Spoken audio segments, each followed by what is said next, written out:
Hello guys, welcome back. So now we're on to our next business decision, sell now or process further.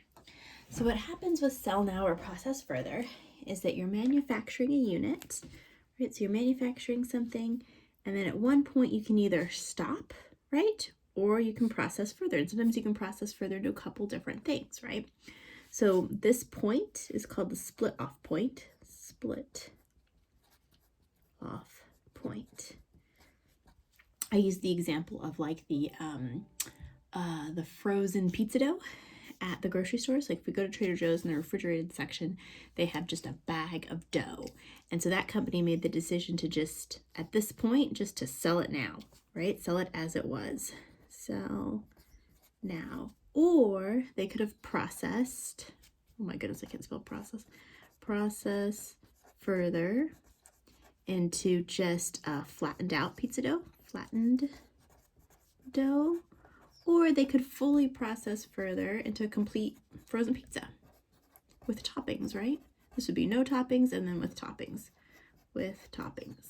So they have that choice, right? They're manufacturing something and they've incurred all these costs, right? The cost of flour, eggs, whatever else goes into pizza dough, right? So they have all these costs. So these are called joint costs. Because regardless what future product you make, if it's just the dough, if it's the flattened dough, if it's a dough with toppings, they all shared the same cost. They all came from the same place. They all needed the same inputs, right? So for our purpose, when we're deciding whether or not to sell now or process further, joint costs are always going to be irrelevant. Why? Because those are sunk costs. They happened in the past. They were going to be incurred regardless if we sold now or if we processed further. So joint costs are always irrelevant because they are sunk. So at the split off point, we're going to consider any additional relevant revenue and any additional relevant costs, as we have done with all of our decisions, right? So I have here an example for us. It's EA10. I'm just going to add a little bit more and I'm going to say processing costs. For frozen yogurt, let's say it was $6,000, and let's say ice cream was also, we'll say it was $7,000. Okay, so these processing costs, these were our joint costs, right? So they occurred before. So if a problem gave that to you, you wouldn't pay any attention to that, which is probably why they didn't hear. But of course, I want you guys to be prepared for when you get everything in the kitchen sink. If it's a sunk or past cost, not relevant. So those were the costs to get it to this point. So at this point, we're just going to consider our relevant revenue. Relevant revenue is what we could receive now. So if we sold now, let's just look at frozen yogurt. If we sold now, we could get $8,000. Or we could process further, add additional costs of $2,000, but we would get relevant revenue of $11,000.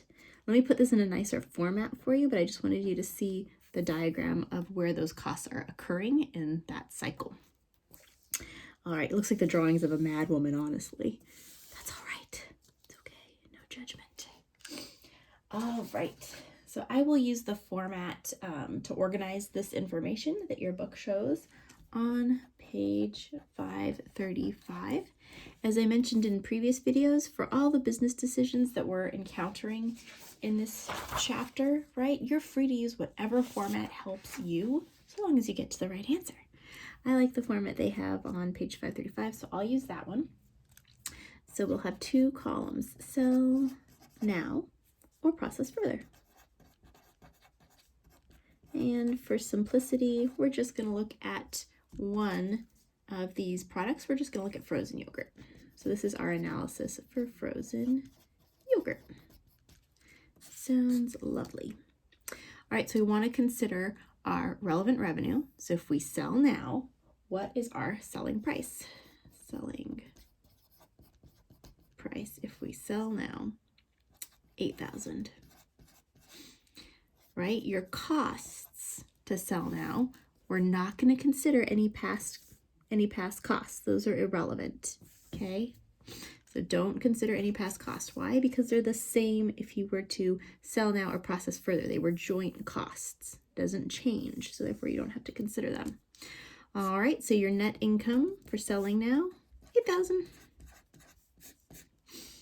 Now let's see if we processed further. If we processed further, we could get 11,000. Consider the relevant costs.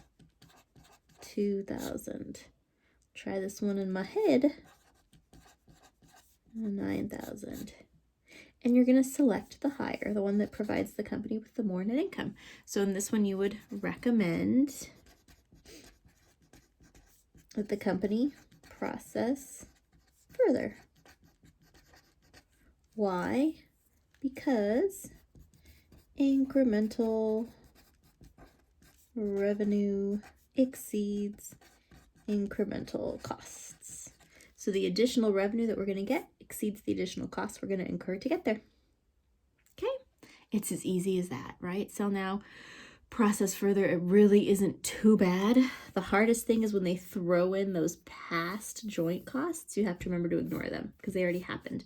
They were incurred regardless if we sell now or process further. We had to incur those costs to get to this point. All right, kiddos, try your participation work and I'll see you tomorrow.